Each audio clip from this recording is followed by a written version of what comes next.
dream. So you were in the car business before. Yeah.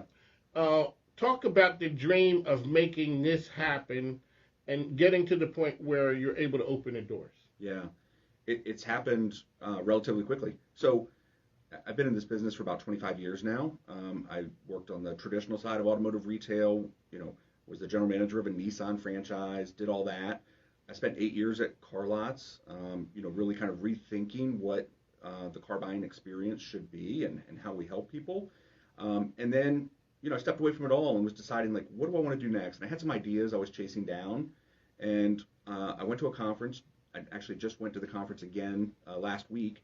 So I went to this conference a year ago, and I'm listening to some of the speakers, and it just hit me. I was like, holy cow, there's like this tremendous amount of used electric vehicle inventory that's coming to market because all of these have been sold in the new car market. They're coming to the used car market, and there's nobody focused on like helping used car buyers navigate the purchase of one of these vehicles.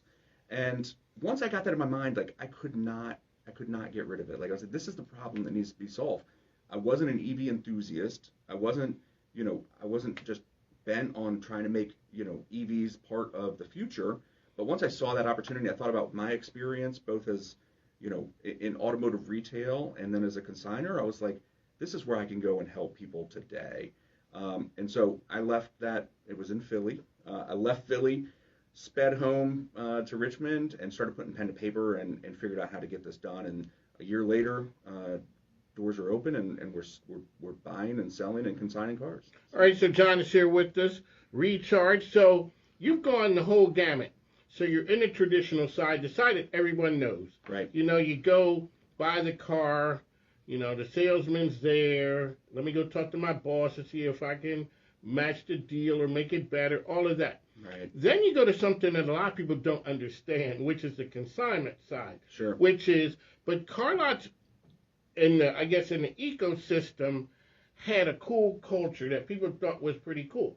So you mean I bring my car to you guys and then you sell it? That's right.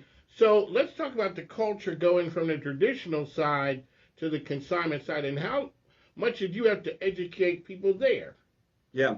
I think one of the things that we spent a lot of time on was explaining to people what consignment was. Yes, sir. And not confusing them. So when you build car lots and you're like, man, what we're doing is really exciting. It's going to help all these sellers out. And you go to work putting up your signage and doing all these things, and all of a sudden buyers are the ones who are coming into your stores, right? And when they come into the store, they're asking about the car. Consignment is confusing to them. That's not what they came there for. They didn't come to buy a car from car lots because we consign a car. They came because the car that we have is the car that they want to buy. So now you have to figure out how to, message to sellers differently than you're messaging to buyers. You can't put consignment all over the place. So that was an interesting part of growing that business was, recognizing that the message that buyers received when they arrived at one of our stores had to be different than what sellers who were bringing their cars to us were seeing. Two different experiences. Two totally different experiences. Okay, so now you go even further out there. Now you're on the side having to explain to people. So people walk in the door. It's nice. Ladies and gentlemen, the place is gorgeous. I mean, it is really nice. Cars are shiny. The place looks gorgeous. Thanks. But I've never dealt with this EV thing. Yeah. So when a person walks in, let's talk about that experience. You're like, the people who've never been to something like this, you can tell the look on their face? Yeah. You can. The look is kind of like, oh.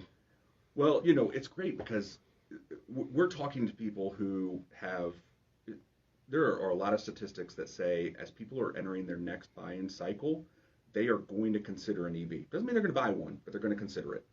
And so today, what the experience looks like for someone who's considering an EV is they go online, they find some information, and unfortunately, online, the information isn't great. So they're looking at a traditional dealer's site, and they're looking at this Tesla, and it's listed as here's the MPGs, and here's how many cylinders the engine has, and it's like, none of that applies to this Tesla. I'm not getting the information I need about the car itself.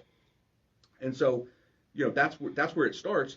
And if they want to go out and see a few different EVs and understand what's out there, they got to go to 10 different places.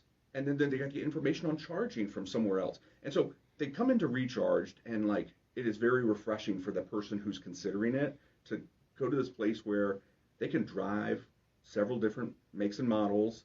They can get information about, what are the different trim levels and how should I think about range and charging. We've got we call it an experience center, and really we're education focused. So we have, chargers there. We can walk through like what that looks like and how you charge at home, how you charge on the road, and really just try to differentiate, our experience from anything else that's available out there.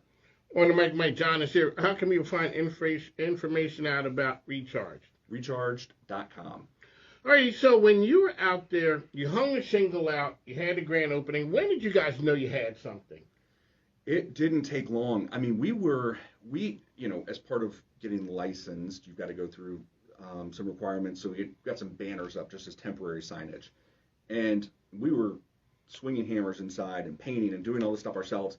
And people were stopping in to see us because they were super curious. Like they saw the sign, then they started doing a little bit of Googling. They came in, they talked to us about their car, or they just come in and talk to us about their experience. They're not even in the market to buy a car anymore, but they wanted to come in and just like, hey, we are cheering for you because like our experience was terrible, and you're onto something here. You can fix this for people. So it was awesome to get. So you're saying normally car dealerships have a couple EVs there. Mm-hmm. 2 here, 1 there. You've taken that all and put it in one place. For sure, and we're only going to grow. So today, there's only so much inventory that we have. That inventory is going to double over the next 60 days. And really, I want to create a space where all of the EVs that are available, the used EVs that are available for sale in the market, can be seen, and all the information and education that you need about those cars is available at recharge.com. And so what vehicles do you have there right now? Well, we've got Teslas, we've got Chevy Bolts, we've got Ford Mach-E, we've got Audis, we've got Volvo. Are people shocked when they come? Because a lot of times they would think, oh, Tesla's out there, and they're the only ones. Are people shocked with the number of options? They really are, and